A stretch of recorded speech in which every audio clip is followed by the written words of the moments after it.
I knew I had already won the moment my daughter-in-law smiled at me like I was invisible. Rebecca didn't raise her voice. She didn't have to.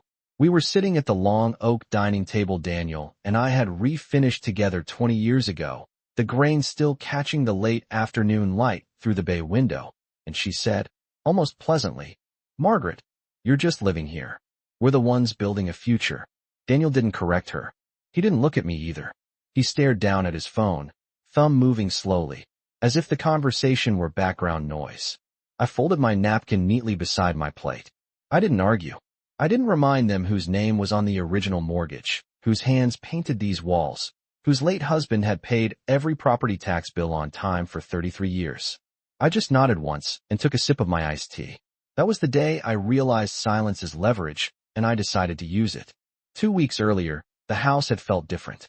Quieter, but not in the peaceful way it had been after Thomas passed. This was a strategic quiet. Doors closing softly when I walked down the hallway. Conversations ending when I entered the kitchen. Mail no longer arriving in the neat stack by the fruit bowl, but disappearing somewhere before I could see it. I noticed small things. The bank statements stopped coming addressed to me. The financial advisor we had used for over a decade suddenly retired, according to Daniel. Rebecca began hosting long phone calls on the back patio, her voice low and steady, pacing in the exact spot where Thomas used to read the Sunday paper. I said nothing. I watched. I observed the way Rebecca's eyes drifted toward the staircase whenever she spoke about updating the property. I noticed how Daniel started referring to my bedroom as the guest suite when talking to a contractor about renovations. Guest suite. In my own home. Still, I did not react. Reacting is what they expected. Tears. Accusations. A dramatic confrontation they could label as grief. Instead, I began waking up earlier than usual, making my coffee at 6 a.m., standing at the kitchen counter while the house was still asleep. I opened drawers quietly. I checked files Thomas had kept in the study. I memorized account numbers. I reread the trust documents we had. Signed years ago, the ones Rebecca assumed I had forgotten. By the time Rebecca told her sister over speakerphone that it's just paperwork at this point, I already understood more than she realized. Silence, I learned, unsettles people who believe they are in control. And as Rebecca kept smiling at me like I was a harmless widow clinging to memories, she never noticed that I had stopped defending my place in this house. I had started measuring it.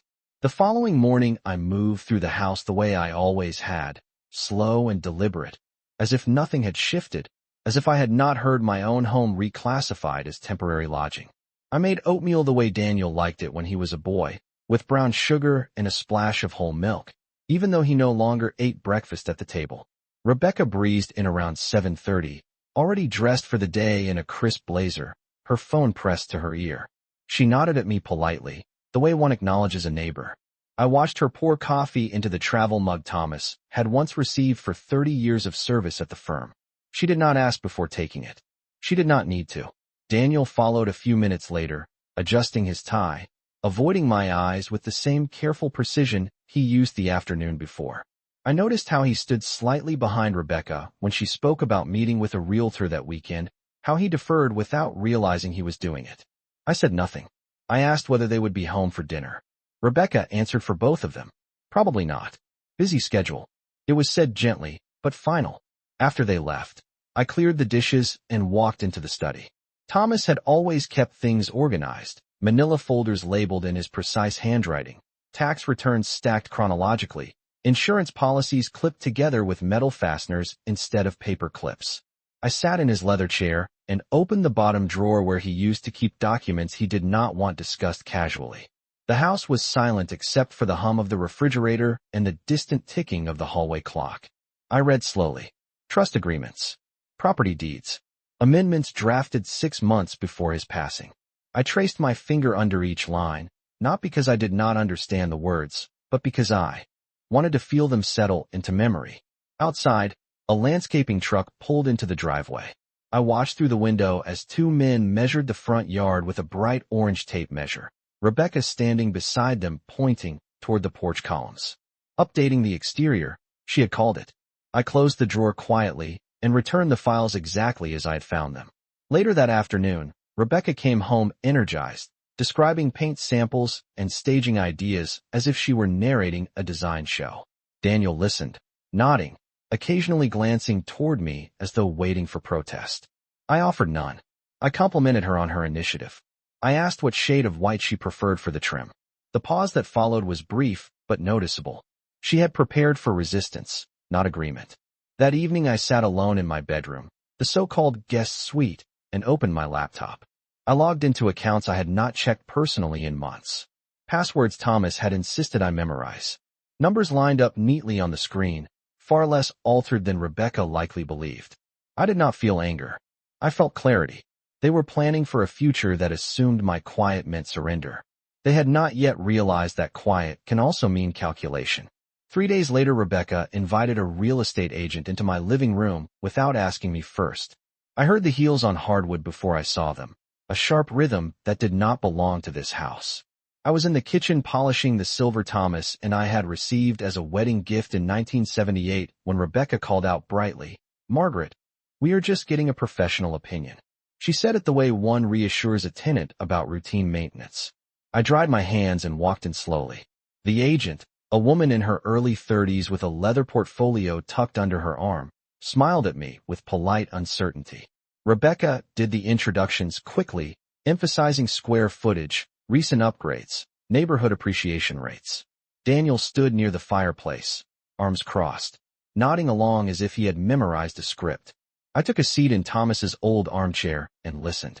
The agent spoke about market timing, about how homes within a half-mile had sold within 30 days, about how minor renovations could increase value by 15%. Rebecca's eyes shone with ambition. She mentioned converting my bedroom into a home office staging area. She described neutral paint tones and decluttering sentimental items. Sentimental items. I glanced at the built-in shelves Thomas had installed himself, each measurement exact down to a quarter inch. I did not defend them. I asked the agent one question in a calm, even tone. If the property were held in a family trust with specific succession terms, how would that affect listing authority? The room shifted slightly. The agent hesitated, then said it would depend entirely on who held decision-making power within the trust. Rebecca answered before I could. "We are handling all of that." Daniel added, "It is straightforward." I folded my hands in my lap. "Good," I said softly. "Clarity is important." After they finished touring the upstairs, I returned to the study and closed the door. I dialed the number Thomas, and I had kept on a small index card taped to the inside of a desk drawer. The attorney who had drafted our estate documents answered on the third ring. His voice was older now, slower, but steady. I introduced myself and asked for a review meeting. In person. This week, if possible. He did not sound surprised. That afternoon, while Rebecca measured the dining room for a longer table to make the space feel larger, I printed copies of the original trust agreement and placed them neatly into a folder of my own. I did not hide what I was doing. I simply worked. Silence does not mean absence. It means preparation. By evening, Rebecca was discussing listing prices as if the house had already changed hands. Daniel laughed at something she said, the sound echoing off walls that had heard his first steps, his teenage arguments, his wedding toast. I watched them from across the room and realized something with absolute certainty. They believed I was sentimental. They believed I was slow. They had not yet considered that I was informed. The attorney's office had not changed in 12 years, which I appreciated. The same muted blue carpet, the same framed certificates aligned with mathematical precision, the same faint scent of brewed coffee lingering near the reception desk. I arrived 10 minutes early and sat with my purse resting neatly on my lap, reviewing the folder I had prepared. When Mr. Caldwell invited me into his office, he closed the door gently and gave me his full attention. I did not dramatize the situation. I did not accuse my son or his wife of anything. I simply placed the original trust agreement on his desk and asked him to explain, line by line, who retained authority over the property and under what conditions that authority could shift. He adjusted his glasses and began reading aloud key sections, pausing to emphasize language Thomas had insisted remain unaltered. Sole lifetime trustee. Irrevocable upon death of spouse. Amendment requires written consent of acting trustee. I listened carefully. My name appeared exactly where I remembered it would. No subsequent amendment had been filed through his office. When I asked whether any outside party could legally list or transfer the property without my signature, his answer was direct. Absolutely not. He leaned back and studied me for a moment, then asked whether someone had suggested otherwise. I held his gaze and said only that I wanted to be fully informed before any decisions were made. He nodded in understanding that did not require further explanation. Before I left, I requested certified copies of the trust and asked about restructuring options should I choose to modify distribution terms. He outlined several possibilities, including conditional disbursements and delayed transfers tied to specific milestones. I thanked him and scheduled a follow-up appointment for the following week. When I returned home that afternoon, Rebecca was in the driveway supervising painters who were preparing to sample exterior colors. She waved at me cheerfully, asking how my lunch with friends had been. I told her it was productive. Daniel emerged from the garage carrying a box of framed family photos, likely preparing to store them away for staging. He hesitated when he saw me, as if bracing for objection. I simply asked him to be careful with the frame holding his father's retirement plaque. He assured me he would. That evening, while Rebecca compared shade cards labeled linen white and soft alabaster against the siding, I sat at the dining table and organized my certified copies into a new binder. I wrote dates on small adhesive tabs. I highlighted clauses in yellow. I was not rushing. I was building structure. In the quiet rhythm of paperwork and preparation, something inside me settled. They were moving quickly, driven by assumption. I was moving deliberately, guided by documentation. There is a difference between reacting to a plan and understanding it. By the time Rebecca announced that the listing photographer would come on Saturday morning, I had already confirmed another meeting with Mr. Caldwell. Not to argue, not to threaten, but to adjust the architecture of a future they believed was already theirs. Saturday morning arrived bright and unseasonably warm for early October, sunlight stretching across the front lawn in long, confident lines as if it already belonged to someone else. Rebecca had been awake since 6, directing movement like a project manager overseeing a launch. Decorative pillows were fluffed, throw blankets folded at exact right angles, family photographs reduced to 3 neutral frames on the hallway console. The rest had disappeared into labeled storage bins in the garage. Daniel moved quietly from room to room carrying small items at her request, adjusting lamps, straightening rugs, measuring spaces with a metal tape that snapped back with a sharp click each time he finished. I made coffee as I always did and poured myself a full mug, adding exactly 1 teaspoon of sugar. When the photographer arrived at 9 sharp, Rebecca greeted him with confident enthusiasm, explaining how the natural light after 10 in the morning would showcase the open concept layout. She said open concept as if the walls had not once echoed with birthday songs and graduation speeches. I stepped aside when they positioned a wide-angle lens in the living room. I watched as he captured the staircase Thomas had refinished by hand, the banister polished smooth over decades. At one point Rebecca paused in front of me and asked gently whether I might consider spending the afternoon with friends so the final shots could be uninterrupted. Her tone was careful, rehearsed. I smiled and told her I had errands to run. That was true. By 10:30, I was seated once again across from Mr. Caldwell, reviewing revised documents he had prepared at my request. We discussed adjustments to beneficiary timelines, provisions requiring joint financial counseling before distributions, and clauses that allowed discretionary redirection of assets should circumstances warrant it. He explained each change in steady detail, ensuring I understood both implication and protection. I signed nothing that morning.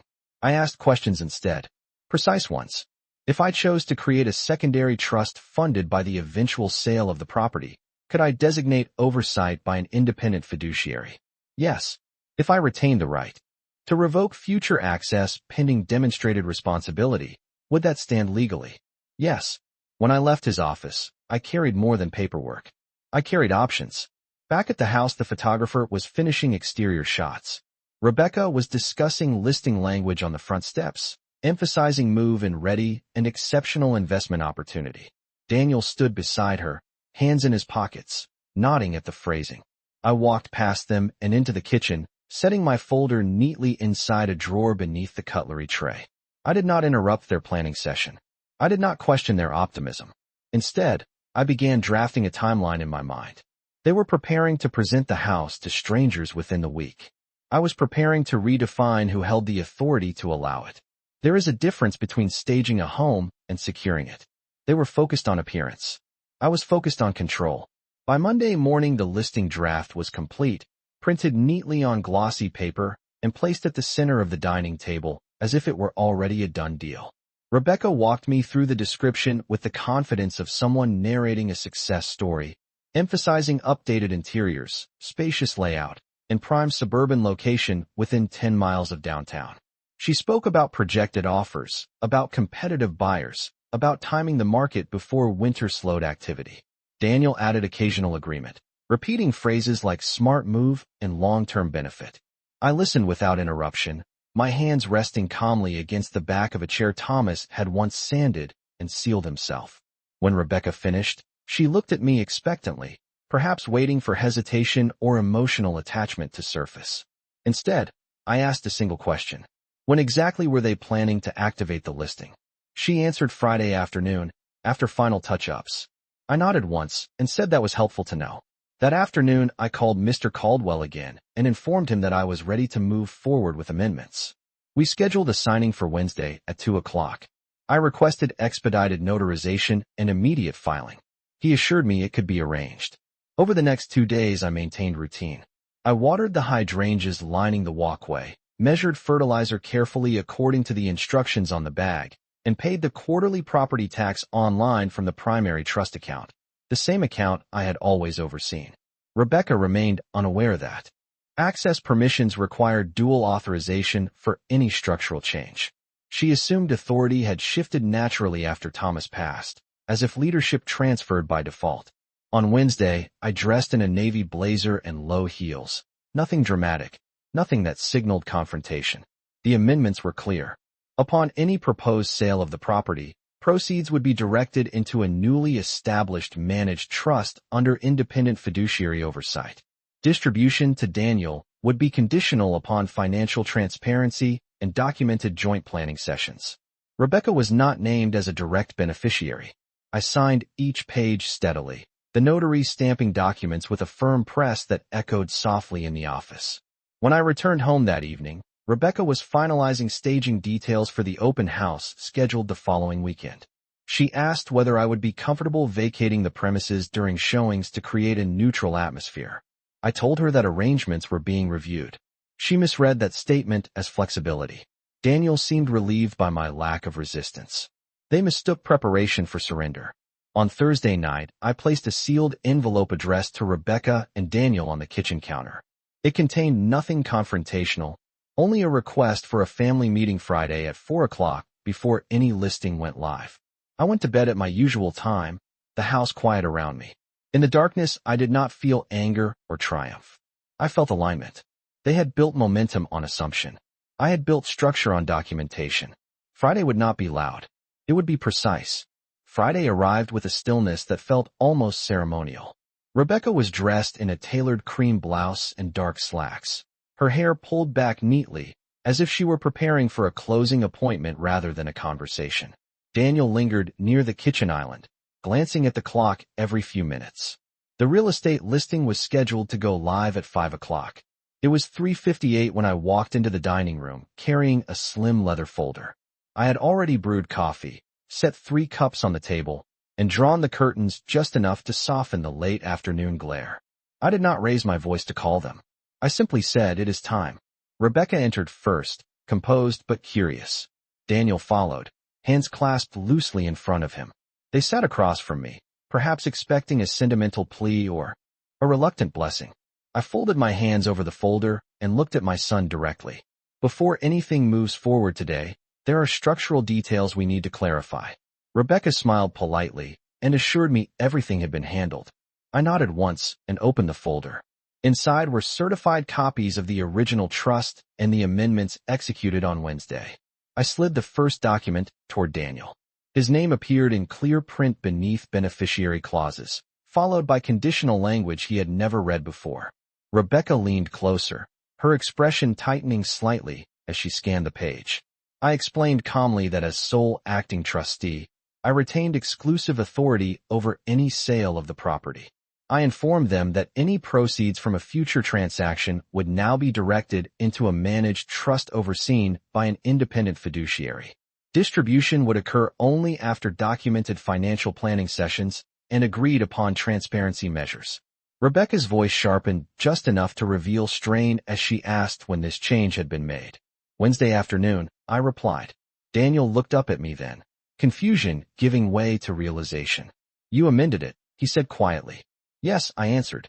Within my rights and with legal counsel. The room was silent for several seconds, not dramatic, not explosive, simply recalibrating. Rebecca began to explain projected gains and timing advantages, but I did not engage in debate. The listing cannot proceed without my written authorization, I said evenly. That authorization will not be granted today. Daniel exhaled slowly, the weight of understanding settling across his face. I did not accuse him of disloyalty. I did not reference overheard conversations or misplaced mail. I spoke only about governance and responsibility. If this house is to be sold, it will be done under conditions that protect the foundation your father built, I said. Rebecca leaned back, processing the shift. The clock on the wall ticked past 4:15. Outside, a car drove by without slowing. Inside, momentum had changed direction. They had prepared for agreement. They had not prepared for authority. I closed the folder gently and rested my palms flat against the table. We will revisit this when everyone is ready to approach it with transparency. Until then, nothing moves. The silence after my words did not explode into argument the way Rebecca might have expected. It tightened instead, like a room adjusting to new air pressure. Daniel stared down at the amended document in front of him, reading the clauses again as if repetition might alter them. Rebecca's composure shifted from confidence to calculation. She asked measured questions now, no longer assuming authority but probing for weakness. What if we delay the sale until spring? What if we refinance instead? Each proposal was delivered with professional calm, yet the urgency beneath it was unmistakable. I listened without interruption, then responded with the same steady tone I had used from the beginning. Any structural decision regarding this property will require joint financial disclosure and documented planning sessions, as outlined. There will be no refinancing, no listing, no contractual movement without those conditions met. Daniel finally looked at me fully, not as a son seeking reassurance, but as a man recognizing a boundary he had overlooked. You did not trust us to handle it, he said quietly. I did not react to the phrasing. This is not about trust, I answered. It is about governance. Your father and I built safeguards into this estate for a reason. Rebecca folded her hands together on the table, the gesture controlled, her voice lower now. We were trying to be proactive. I nodded once. Proactive decisions still require proper authority. The clock reached 4:30. The real estate agent's name flashed briefly across Rebecca's phone screen before she silenced it. No listing went live at 5 o'clock. Instead, the three of us remained seated at that same oak table, the same one Daniel had once done homework at under a brass lamp Thomas had wired himself. I explained the next steps clearly. If you wish to pursue a sale in the future, we will schedule a joint session with the fiduciary and a certified financial planner. All accounts will be reviewed transparently. Recommendations will be documented. Only then will I consider authorizing any transaction. Rebecca's jaw tightened slightly, but she did not argue further.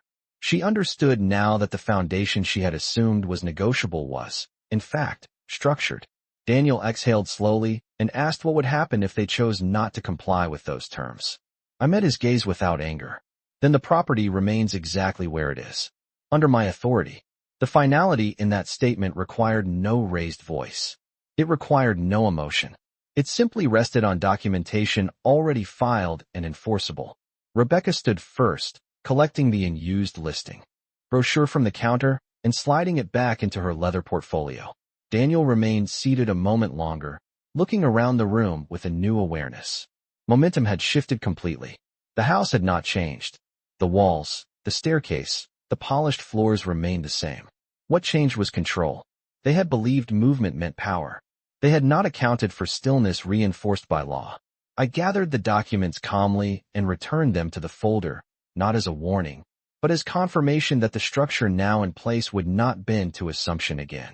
The house felt different that evening, not because anything had been removed or rearranged, but because expectation had finally settled into reality. Rebecca moved through the kitchen quietly, placing the unused listing materials into a drawer without commentary. Daniel stood by the window for a long moment, looking out at the front yard as if recalculating something only he could see. I did not follow them. I remained seated at the dining table, the leather folder resting closed in front of me, my hands folded calmly on top of it. No one raised their voice. No one demanded apology. The shift had already happened. After a few minutes, Daniel turned back toward me. His tone was no longer defensive, only measured. "You had this plan for a while?" he said. I answered honestly. I had it prepared the moment I realized preparation was necessary. Rebecca leaned against the counter, her posture composed but no longer commanding. She asked what I intended for the future of the property. I explained without hesitation. The house would remain in the trust under my sole authority. If at any point we agreed to sell, proceeds would be secured within the managed structure already established. Any distribution would follow the conditions outlined. There would be no shortcuts, no assumptions, no informal transfers. Daniel nodded slowly, absorbing the framework. He asked whether the amendments could ever be reversed. I met his eyes evenly. They could be adjusted if trust is rebuilt through transparency and responsibility. Not requested, demonstrated. The distinction remained clear. Rebecca exhaled, the tension in her shoulders easing just slightly as she understood that the door was not permanently closed, only controlled. Later that night, after they retreated upstairs, I walked through the living room alone. I ran my hand lightly along the banister Thomas had polished each spring. I stood in the doorway of the study and looked at the desk where documents had once felt like burdens to review. They no longer did. Structure creates calm. I did not feel triumph. I did not feel resentment. I felt alignment between authority and action. The following morning, Rebecca informed the realtor that the listing would be postponed indefinitely. She framed it as a strategic delay. I allowed her that phrasing. Daniel approached me before leaving for work and thanked me for clarifying matters directly. I told him clarity protects everyone involved. As the front door closed behind him, I poured my coffee and stood at the kitchen counter where this shift had first begun. The walls were the same. The floors were the same. What changed was not the house, but the leverage within it. Silence had not been weakness. It had been construction. And now the foundation was unmistakably mine.